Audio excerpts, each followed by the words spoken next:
All right, hey, today is an unboxing of the Panasonic GH5 Mark II. I'm adding this camera to my collection because I have, right up here, I have my Fuji X-T3. That is my primary. I'm going to use it now as a photography camera. It has been my video camera as well. Back here, I'm recording with my Z-Cam E2S6 on a 40mm Vazen anamorphic lens. And I needed a B cam for the video work I do. And this Fuji camera, different lens systems, I wanted to be able to use my other Vazen 28mm micro four thirds camera. And so I thought rather than getting another Z-Cam, I needed something that could act both as a general YouTube camera and an all everyday camera. So let's get this thing unboxed. Don't have my unboxing equipment, so I'm just going to use my kids' school scissors.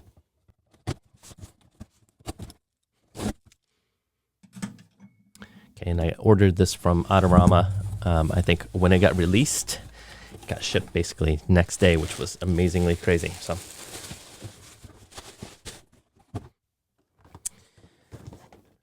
there it is. This is the GH5 Mark II. I think I got it with the Leica kit lens.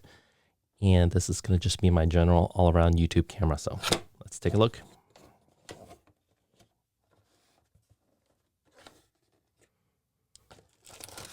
We have just some manuals, registration. Do you actually read the manuals? I know a lot of photo people really read the manuals. Okay, please save the box. Yes, it's important to save all your camera boxes. I've learned that reselling cameras later on, if you have the original box, you can get a lot more value just by doing that. So don't throw away anything. Put it back in a box, put the box away, save it.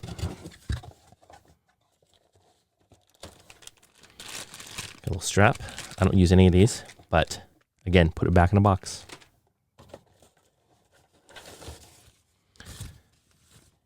There's the camera. And let's put the box to the side for a little bit. There it is. It's bigger than I expected. Definitely bigger. Feels a lot more plasticky than my X-T3. But again, this is going to be used for YouTube purposes. What I really needed was I needed this flippy screen. I have never owned a camera with a flippy screen, so this is going to be nice for the first time to be able to frame the shot without using an external monitor or recorder. So it'll be portable. The other reason I got this is full HDMI out. So I do shoot with the Atomos Ninja V, and having that is going to be incredibly useful feature there. It's got a power delivery USB-C charger, so you can charge it with a battery bank. Not a big fan of this side port, but okay, a little soft. Looks like this is the headphone jack over there, so you can monitor. Microphone plugs in here. Ooh, not sure I like the design of some of these doors. Been spoiled with Fuji. Dual SD slots, so I'll plug that in. There's a remote trigger slot here for remote triggers. Single shooting mode, continual shooting mode, and manual focus, just right there. There's a record button, I assume, for video, a trigger for photo. I love that dedication there. Trigger wheel here, one on top and one on the back here. Okay, so I came from a Fuji system. This is going to be a little bit of a learning curve for me, getting away from the Fuji dials to these type of dials. Looks like auto, something, custom settings, 1, 2, 3, 4 customs. And so for me, this is going to be good because I'm going to be shooting in anamorphic a lot. So I'll probably set up an anamorphic custom mode, high frame rate mode for slow-mo, and a few other settings. So we'll figure this out later. There's single photo, 6K. Okay, guess there's gonna be some manual reading to do. Here's the hot shoe. Okay, kind of cool. I've never seen this before. It has like a little lock. Because you always lose these things. Guarantee you might as well just take it and throw it away, or put it back in a box because it'll be useful later. here's the sensor. Again, so this is a micro four thirds sensor. All my other cameras are APS-C. And so this is going to be downgrading on the sensor size a little bit, but I'm going to get higher frame rates and internal body image stabilization, or IBIS. So let's see what else is in the box for now.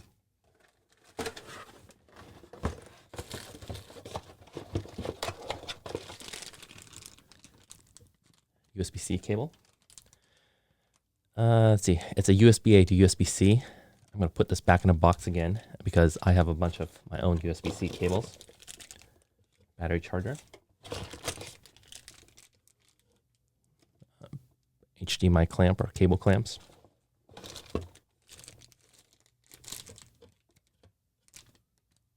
This is a brick for the charger. I think I'm going to also put that back. Here's the battery.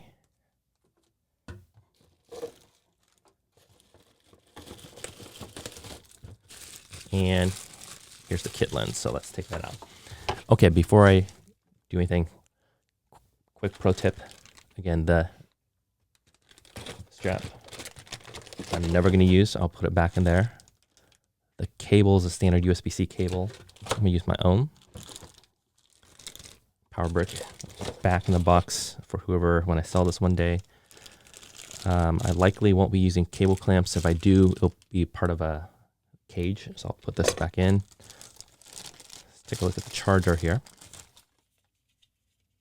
Okay, yeah, USB-C. So my intention is just to use whatever USB-C I have around the house. I'll just keep this here. This goes back.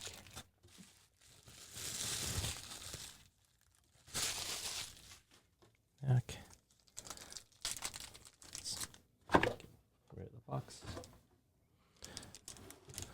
So again, this is just something new that I'm learning is for resale value. I take all the original accessories,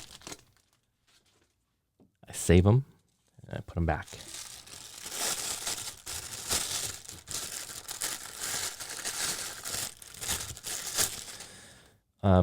Lens hood. I'm not a lens hood user. I do like to put ND filters on my lenses, so a lot of these don't work. So likely back in the box. Okay, so I bought this along with the kit lens. The kit lens is a Leica 12-60. So it shoots 12-60. It zooms and the pops out. Okay. It says focus by wire. So this is, you know, for the cinema people, this is definitely not a cinema camera lens, but a couple of useful things. It looks like aperture is controlled on the camera, so there's no aperture ring. And manual autofocus dials and on-off power OIS. So again, pretty light. I don't have an equivalent Fuji one. Here's my 35mm prime. Both really high quality, I think. This Leica lens costs a little bit more, but it's an all metal construction, so really high quality. Let's mount it on.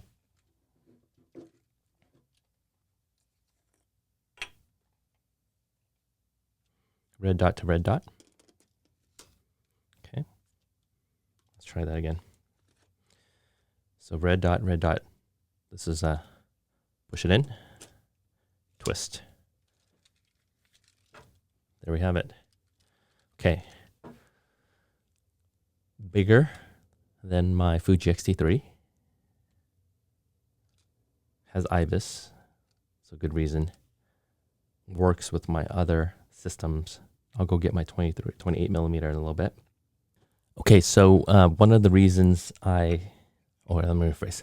The specific reason I got the GH5 Mark II is I wanted a YouTube camera with the flippy screen, and I could have gotten, like a Sony system. I could have gotten the A7C, A7S3, which is way too expensive. Move into the full frame world. But I wanted something that's just simple that I can use, that has good IBIS, has good for high speed frame rates, that didn't cost an arm and a leg. But most importantly, this camera right here is the E2S6, and I have been shooting with anamorphic lenses. This is the Vazen 28mm. It's smaller, but freakishly heavy. I think it actually weighs more in the camera. And so I'm hoping to take this and put it into that. So let's mount that. And let's see.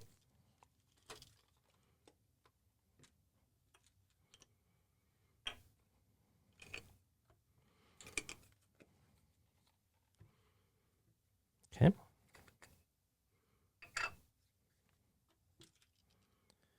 Red dot to red dot. Oh, beautiful. Okay. And I got the Freewell variable ND 2 to 5 stop. I have the 6 to 9 stop as well. And this is the ultimate travel cinema rig. I like the Z-Cam in a little bit. In a future video, I'm going to be sharing the differences between a mirrorless camera and just a cinema camera.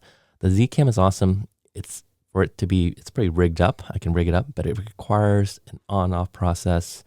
There's just a lot of settings, and it's probably, realistically, it's a 2-person rig. I can do it by myself, but it requires a lot of work by myself. With this right here, this has in-body image stabilization, so the sensor kind of gets out the little micro jittery, so that will allow me to shoot with this handheld a lot better than that without rigging it up. This lens right here is roughly the same size, a little bit bigger than the kit lens, but it probably weighs like 4 times as much, so it's like a lot of glass in here. And at this focal range, I think with anamorphic, let's play around with the thinking a little bit. I want to think it's a 28mm lens. Apply the crop factor or something to that effect. Oh, it's a 1.8 stretch, so you got to divide that by 1.8. Let's call it 2. So this is roughly the equivalent of a 14mm wide-angle lens, but it's going to give you the depth of field or that blurriness of a 28mm, which is amazing, incredible. So it's going to create a different look, which is why this right here is going to create a very unique look. And I just wanted to differentiate myself a little bit from the world, so that's going to create just that differentiation. So while the battery's charging, and before we power this on and play around with it, I just want to give you some thoughts. I'm going to come back with a future video and kind of show between mirrorless and cinema. I'll have it side by side, and I'll be able to use my Fuji here to shoot that video. So check back on the next one. Thanks for joining me on this unboxing. Let me know if you have any questions. Are you considering a GH5? There's a GH6 coming on the horizon towards the end of the year, which will be a little bit more expensive. There's Z-Cam, and I'm also a Fuji shooter. So if you're interested in any and all of the above, thanks for joining. Leave comments below. I know there's some really amazing people here, and we're going to learn together. We're going to figure this all out because I have no idea what I'm doing.